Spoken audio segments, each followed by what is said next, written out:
एक किसान के घर चूहा रहता था, वो चूहा उस किसान के घर से खाना पीना जो भी, चूहे ने किसान और उसकी बीवी को बहुत ज़्यादा तंग कर दिया। उन्होंने सोचा कि इसका कोई हल करना पड़ेगा, ऐसे तो ये हमारी सभी चीज़ों को बर्बाद कर देगा।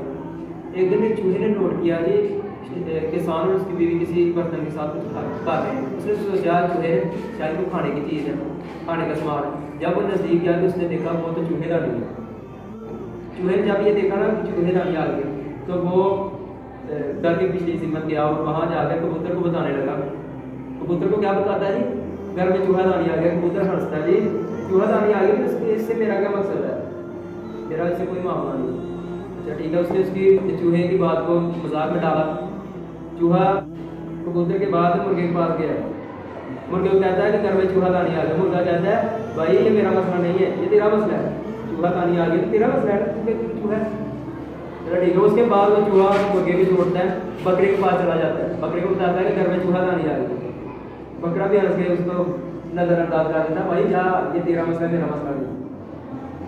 एक दो दिन गुजरता है। रात के वक्त ना चूहेदानी से खड़ाक की आवाज़ आती है। किसान की बीवी रात के वक्त उठती है, अंधेरा थोड़ा सा, उठ के देखती है शायद उसमें चूहा फंस गया।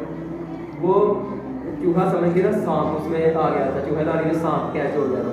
उसने चूहा समझ के उसकी दुम को पकड़ा, बाहर निकाला ना चूहेदानी से। सांप ने किसान की बीवी को डस दिया। अब वो डस दिया, वो बीमार हो गई है। बीमार हो गई है तो उसको हॉस्पिटल ले गया। तो हकीम ने, डॉक्टर साहब ने बताया कि आप इसको कबूतर का सूप पिलाएं तो ये ठीक हो जाएगी। सूप बनाने के लिए कबूतर को ज़िबा कर दिया गया, उसका सूप बना के उसकी बीवी को पिला दिया गया। अब उसकी किसान की बीवी बीमार है, उसके रिश्तेदार सुन के आए हैं, उसका पता ले जा रहे हैं। रिश्तेदार आए हैं, गोश्त पकाना। अब उस मुर्गे को, जिसको चूहे ने बताया जी, जो मुर्गा कहता मेरा मसला नहीं है, उस मुर्गे को भी ज़िबा कर दिया गया। खाना उसका गोश्त जो है ना पका के मेहमान को खिलाया गया। इसके बाद थोड़े दिनों बाद ना किसान की बीवी ठीक नहीं हो सकती, मर गई। किसान की बीवी मर गई।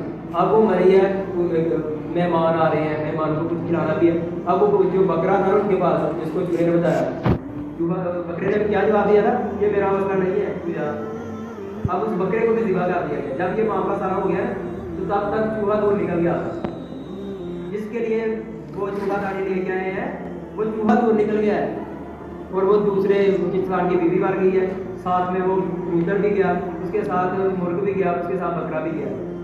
अगर आपको ये स्टोरी है, ये वाक़या, इसे आपको सीखने के लिए ये मिलता है, अगर आपको कोई अपना मसला बताता है तो उस पर मुस्कुराना नहीं कि भाई जा ये तेरा मसला मेरा मसला नहीं, उसको नज़रअंदाज नहीं करना। अगर आप उसको नज़रअंदाज करेंगे, हो सकता है वो जो मसला उसका वो आपके सामने आ जाए।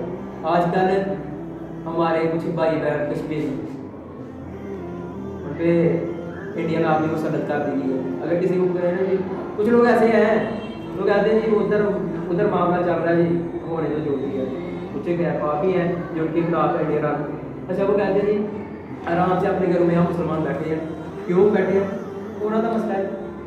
आज वो उनका मसला है, कल को हमारा मसला अगर बन गया, वो इंडियन आर्मी यहाँ पर कब्जा करेगी, तब आप क्या करेंगे? तब भी आप आराम से बैठेंगे। आपको तब पता चलेगा जब आप नौजवान है, घरों से आपको आधी रात में उठा के ना बाहर जाकर आपको कत्ल करेंगे, आपके हाथ बाजू काटेंगे ना, आपको तब पता चलेगा उनकी तकलीफ का।